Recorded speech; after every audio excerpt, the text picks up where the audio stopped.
मुकर्ररा वक्त में इंतखाबात तो होना फिर ज़रूरी है ना कि आइनी हल जो होता है। हमने देखा पंजाब केपी में जो टूल पकड़ गया, एक्सटेंड कर गया निगरान सेटअप, आगे आपको 90 दिन में फिर इंतखाबात होते नज़र आते हैं? मुझे नहीं लगता, मैं काफ़ी डाउटफुल हूँ इस सारे मामले के हवाले से कि ये इलेक्शन जो है 90 दिन के अंदर ही होंगे, क्योंकि आमिर साहब बात सही कह रहे थे कि आइनी तौर पे तो वाकई हम पे बाउंड है कि 90 दिन के अंदर इलेक्शंस करवाए जाएँ। अगर तो असम्बलियाँ 9 तारीख को ही तहलील की जाती हैं, जो कि प्लान तो अभी तक यही लग रहा है। लेकिन पंजाब और केपी में जो कुछ हुआ है, जिस तरह हुआ है, और कानून की धज्जियाँ जिस तरह उड़ाई गई हैं, इसके बाद मेरे ख्याल में कुछ भी मुमकिन है। अब इस मुल्क में कुछ भी मुमकिन है और उसके जवाब भी आपको पेश कर दिए जाएंगे।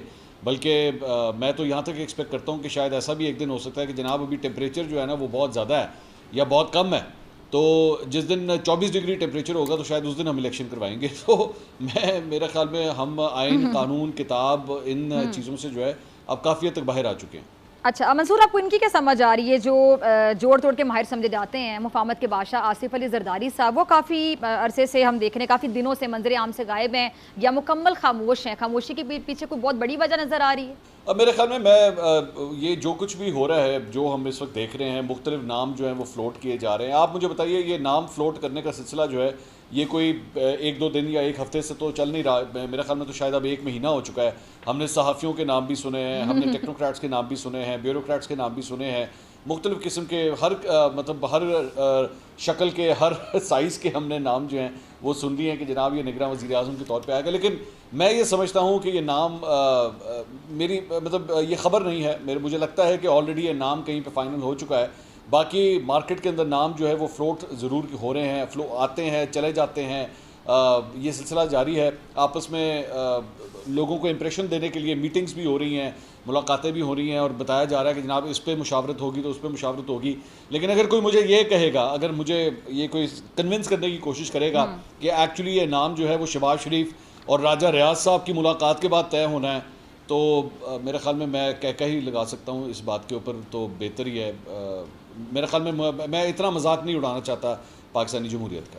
ये जो तोशा खाना केस है, इसमें लगता था कि आज फैसला हो जाएगा, लेकिन जो समात है वो दोबारा समात का जो अब हुक्म आ गया है, तो आपको ये मामला भी ज़्यादा तूल पकड़ता दिखाई देता है? क्या आपका तजिया कहता है, क्या नज़र आता है आगे क्या हो सकता है?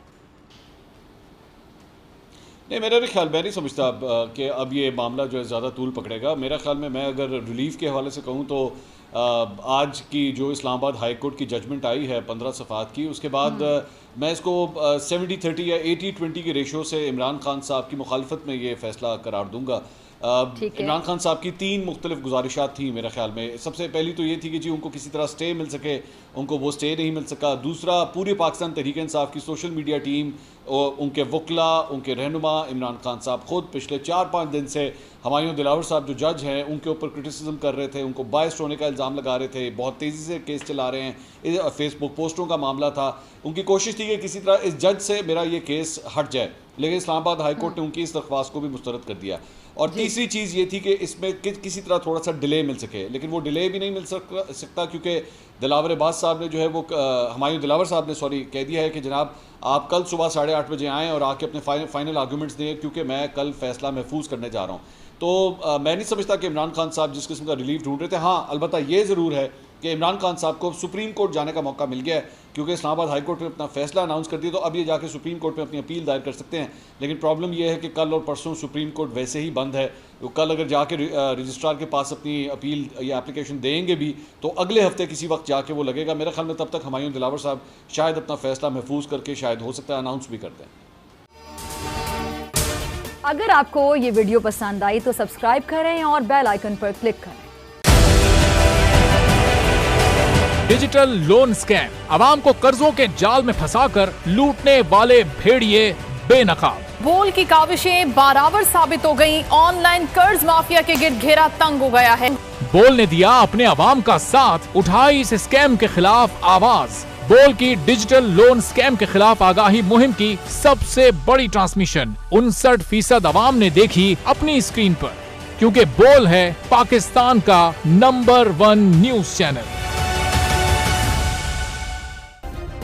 सब्सक्राइब करें और बेल दबाएं ताकि कोई खबर रह न जाए।